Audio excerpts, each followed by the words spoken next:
ராஜாயின் மனதில் தேவாசினார்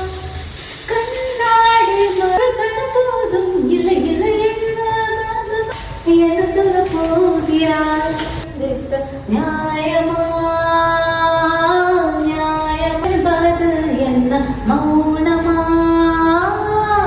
மௌனமா ஒரு கண போதும் இல்லை இல்லை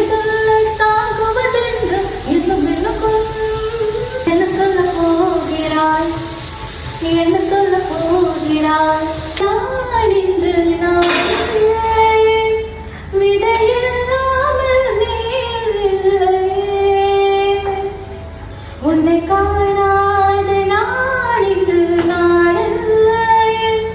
விடையில்லாமல் எவ்வாறு நோலுமே